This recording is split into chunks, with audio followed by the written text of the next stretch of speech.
বাংলাদেশ জামাতে ইসলামীর নির্বাচনী ইতিহাসের সবচেয়ে বেশি শক্তিশালী অবস্থানে আছে দলটি। বিএনপি যখন চাঁদাবাজি নিয়ে কামড়াকামড়িতে ব্যস্ত, বাজারঘাট আর বাস স্ট্যান্ড দখল করছে, সেই সুযোগে জামাতের ট্যালেন্টেড মালরা ইউনিভার্সিটি, সচিবালয় আর প্রশাসনের বড় বড় স্থান দখল করছে। গোটা দেশব্যাপী বিএনপির ঘৃণার পরিবর্তে জামাতের জনপ্রিয়তা ক্রমেই বাড়ছে। তবে এমন কিছু নির্বাচনী আসন আছে যেগুলোতে বিএনপি জেতা কল্পনাও করতে পারবে না। জামাতের ঘাঁটি হিসেবে পরিচিত 7টি আসন নিয়েই আলোচনা করব আমাদের আজকের ভিডিওতে। চলুন একে একে দেখে নেওয়া যাক যে 7টি আসনে জামাতকে হারানো অসম্ভব। নাম্বার 1, পিরোজপুর 1 আসন। এই আসনটি নিয়ে এত বেশি আলোচনা হচ্ছে না, অনেকটা আন্ডাররেটেড। পিরোজপুর 1 আসনটি এই মুহূর্তে জামাতের সবচেয়ে বড় ঘাঁটি, যেখানে বিএনপি জয়ের কথা কল্পনাও করতে পারবে না। পিরোজপুর 1 আসনটি পিরোজপুর জেলার সদর উপজেলা, ইন্দুরকানী ও নাজিরপুর উপজেলা নিয়ে গঠিত। এটি জামাতের একটি ঐতিহাসিক আসন। এই আসন থেকে এমপি হয়েছিলেন আল্লামা দেলোয়ার হোসেন সাইদি। সাইদি হুজুর নেই, কিন্তু এই আসন থেকে নির্বাচন করতে চান তার সুযোগ্য সন্তান মাসুদ সাইদি। যদিও এর আগে দেলোয়ার হোসেন সাইদির ছেলে শামীম বিন সাইদি পিরোজপুর 1 আসনে ধানের শীষ প্রতীকে প্রার্থী হন, কিন্তু আওয়ামী লীগের রাতের নির্বাচনে তিনি সুবিধা করতে পারেননি। জামানত হারান, পান মাত্র 8,308 ভোট। এই আসনটি এবার জামাত নিশ্চিতভাবেই পুনরুদ্ধার করবে ইনশাল্লাহ। মাসুদ সাইদির বাবা দেলোয়ার হোসেন সাইদি এই আসনে 1996 সালের সাধারণ নির্বাচনে জয়ী হয়ে প্রথমবার এবং 2001 সালের সাধারণ নির্বাচনে জয়ী হয়ে দ্বিতীয়বারের মতো সংসদ সদস্য নির্বাচিত হন। আল্লামা দেলোয়ার হোসেন সাইদির সুযোগ্য সন্তান মাসুদ সাইদি 2014 সালে পিরোজপুরের জিয়ানগর উপজেলা নির্বাচনে সর্বাধিক ভোট পেয়ে নির্বাচিত হয়ে প্রমাণ করেন তিনি জনগণের আস্থাভাজন নেতা। 5 বছরের মেয়াদে তার বিরুদ্ধে দুর্নীতি বা অর্থ আত্মসাতের কোনো অভিযোগ ওঠেনি। তিনি তার বাবার ঐতিহ্য রক্ষা করেছেন। আমরা আশা করি আগামী জাতীয় সংসদ নির্বাচনে পিরোজপুর 1 আসন থেকে তিনি বিজয়ী হবেন। নাম্বার 2, খুলনা 5 আসন। বাংলাদেশ জামাতে ইসলামের সেক্রেটারি জেনারেল অধ্যাপক মিয়া গোলাম পরোয়ারের নির্বাচনী আসন তার সংগঠনকে মধুর স্বপ্ন দেখাচ্ছে। আসন্ন জাতীয় সংসদ নির্বাচনে তিনি খুলনা 5 আসনে দাঁড়িপাল্লার কাণ্ডারি হবেন। এই আসনের আওতায় রয়েছে খুলনার ফুলতলা উপজেলার ডুমুরিয়া উপজেলা, গেলাতলা ক্যান্টনমেন্ট এলাকা ও আটিরা গেলাতলা। বাংলাদেশের নির্বাচনী ইতিহাস পর্যালোচনা করলে বোঝা যায় এই আসনে বিএনপির কোনো বেল নাই। খুলনা 5 আসনটি হতে 2001 ও 2008 সালের জাতীয় সংসদ নির্বাচনে এমপি পদে লড়েছিলেন অধ্যাপক মিয়া গোলাম পরোয়ার। 2001 সালে এই আসন থেকেই প্রথমবারের মতো সংসদের চেয়ারে বসার সুযোগ পেয়েছিলেন তিনি। অন্য নির্বাচনগুলিতে আওয়ামী লীগ জোর করে জিতেছে। বড় কোনো অঘটন না ঘটলে জামাতের মুখেই হাসি ফোটাবে খুলনার এই নির্বাচনী আসনটি। নাম্বার 3, ঢাকা 15 আসন। রাজধানীর কাফরুল মিরপুর এলাকা নিয়ে গঠিত ঢাকা 15 আসন থেকে প্রতিদ্বন্দ্বিতা করবেন জামাতের আমির ডাক্তার শফিকুর রহমান। তিনি 2018 সালেও একই আসন থেকে নির্বাচন করেছিলেন। রাতের ভোটের সেই নির্বাচনে তিনি আওয়ামী সাংসদ কামাল আহমেদ মজুমদারের কাছে হেরে যান। এর আগে জামাতের আমির 1991 ও 1996 সালে মৌলভীবাজার 2 আসনে লড়েছিলেন, যেটি তার জন্মস্থান।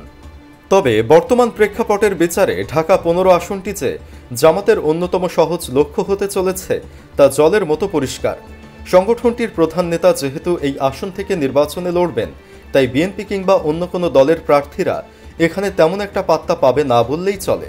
অর্থাৎ আসন্ন জাতীয় সংসদ নির্বাচনে ঢাকা 15 আসনটি নিশ্চিতভাবেই যেতে চলেছে দাঁড়িপাল্লার দখলে। নাম্বার 4, চট্টগ্রাম 15 আসন। চট্টগ্রামে জামাতের শক্ত ঘাঁটি হিসেবে বিবেচনা করা হয় চট্টগ্রাম 15 অর্থাৎ লোহাগাড়া সাতকানিয়া আসনটিকে। এই অঞ্চলে প্রচুর আলেম ওলামার বসবাস। সেই সূত্রে এই আসনটিকেও জামাতের ঘাঁটি বলা হচ্ছে। ওই আসন থেকে সংসদ সদস্য নির্বাচিত হয়েছিলেন মহানগর জামাতের আমির শাহজাহান চৌধুরী। 1991 সালে এই আসনে তৎকালীন দক্ষিণ জেলা আওয়ামী লীগ সভাপতি আখতারুজ্জামান চৌধুরী বাবুকে হারিয়ে জয়লাভ করেন জামাতের প্রভাবশালী নেতা শাহজাহান চৌধুরী। তবে 1996 সালের 12 জুনের নির্বাচনে শাহজাহান চৌধুরীকে হারিয়ে জয় ছিনিয়ে নেন বিএনপির তৎকালীন নেতা ও বর্তমানে এলডিপির সভাপতি কর্নেল অবসরপ্রাপ্ত অলি আহমদ। 2001 সালে কর্নেল অলিকে হারিয়ে জয় পান শাহজাহান চৌধুরী। এরপর 2008 সালের নির্বাচনে যেখানে সব আওয়ামী লীগের জয় জয়কার ছিল, সেই নির্বাচনেও অলিকে হারিয়ে যেতেন জামাতের আরেক প্রভাবশালী নেতা শামসুল ইসলাম। এবার এই আসনে লড়বেন চট্টগ্রাম মহানগর জামাতের আমির শাহজাহান চৌধুরী। অপ্রত্যাশিত কিছু না ঘটলে এই আসনে জামাতের জয় অনেকটাই নিশ্চিত। নম্বর 5, কুমিল্লা 11 আসন। কুমিল্লা 11 আসনেও ইসলামপন্থী রাজনৈতিক সংগঠনটির বিজয় ডঙ্কা বাজতে পারে। এই আসন থেকেই আসন্ন নির্বাচনে দাঁড়িপাল্লার নমিনেশন পেতে চলেছেন বাংলাদেশ জামাতে ইসলামের নায়েবে আমির ডক্টর সৈয়দ আবদুল্লাহ মোহাম্মদ তাহের। এর আগেও তিনি 2001 ও 2008 সালে আসনটি হতে নির্বাচনে লড়েছিলেন। 2001 সালের নির্বাচনে 66% ভোট পেয়ে প্রথমবারের মতো কুমিল্লা 11 আসনে এমপি নির্বাচিত হলেও 2008 সালের নির্বাচনে বিপুল ভোটে নৌকা প্রার্থী মুজিবুল হক মুজিবের কাছে হেরে যান আবদুল্লাহ মোহাম্মদ তাহের। 2008 সালের পর থেকে হাসিনা সরকারের আগে পর্যন্ত কুমিল্লা 11 আসনটিতে সাবেক রেলমন্ত্রী মুজিবের একচ্ছত্র আধিপত্য ছিল। তবে মুজিব পালানোর পর থেকে আসনটিতে পুনরায় জামাতের সমর্থকরা ঘাঁটি গেড়ে বসেছে।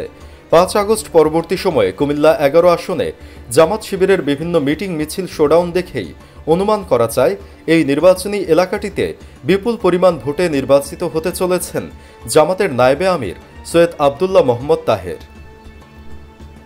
নম্বর 6, কুষ্টিয়া 3 আসন। বর্তমান সময়ের অন্যতম আলোচিত ও সমালোচিত আলেম হচ্ছেন মুফতি আমির হামজা। আসন্ন নির্বাচনে তিনি কুষ্টিয়া সদর অর্থাৎ 3 নম্বর আসন থেকে নির্বাচন করবেন। এই আসনে অধ্যাপক ফরহাদকে মনোনয়ন দেওয়া হলেও জনপ্রিয়তার খাতিরে আমির হামজার কাছে আসন ছেড়ে দিয়েছেন ফরহাদ সাহেব। ধারণা করা হচ্ছে এই আসন থেকে নির্বাচনে জিতে যেতে পারেন আমির হামজা। আগামী জাতীয় সংসদ নির্বাচনের সময়সূচি এখনও ঘোষণা না হলেও আগেভাগেই মাঠে নেমেছেন কুষ্টিয়া 3 আসনে বাংলাদেশ জামাত ইসলামী মনোনীত প্রার্থী ও ইসলামিক বক্তা মুফতি আমির হামজা। আসনটিতে তার লড়তে হবে বিএনপির প্রধান তারেক রহমানের বন্ধু হিসেবে খ্যাত জাকের সরকারের সাথে। যদিও তার এলাকায় বিন্দুমাত্র জনপ্রিয়তা নেই, অভিযোগ আছে সন্ত্রাসীদের পুনর্বাসন করার। এদিকে 16 জুন বিকেলে দাঁড়িপাল্লা প্রতীকের প্রচারণায় বিশাল মোটরসাইকেল শোভাযাত্রায় অংশ নেন আমির হামজা। বিকেল 4টার দিকে সদর উপজেলার পাটিকাবাড়ি মোড় এলাকা থেকে শোভাযাত্রাটি শুরু হয়। সন্ধ্যা 7টা পর্যন্ত চলা এই শোভাযাত্রায় সহস্রাধিক মোটরসাইকেলে অংশ নেন জামাতপন্থী নেতাকর্মী ও সমর্থকরা। সব মিলিয়ে আসন্ন জাতীয় সংসদ নির্বাচনে কুষ্টিয়া 3 আসনটি হতে চলেছে বাংলাদেশ জামাত ইসলামীর জন্য সোনার হরিণ। নম্বর 7, পটুয়াখালী 2 আসন। জামাতের কেন্দ্রীয় মজলিসের সুরার সদস্য ও ঢাকা মহানগর দক্ষিণের সেক্রেটারি ডক্টর শফিকুল ইসলাম মাসুদের নির্বাচনী আসনও অন্যান্য দলের জন্য ডেঞ্জার জোন হতে চলেছে। বাংলাদেশ ইসলামী ছাত্র শিবিরের সাবেক ও অন্যতম সফল সভাপতি নিজ সংগঠনের জন্য জীবন যৌবনের অধিকাংশই উৎসর্গ করেছেন। আওয়ামী সরকারের সীমাহীন জেল জুলুম ও অত্যাচারের পরেও তিনি দলের হাল ছাড়েননি।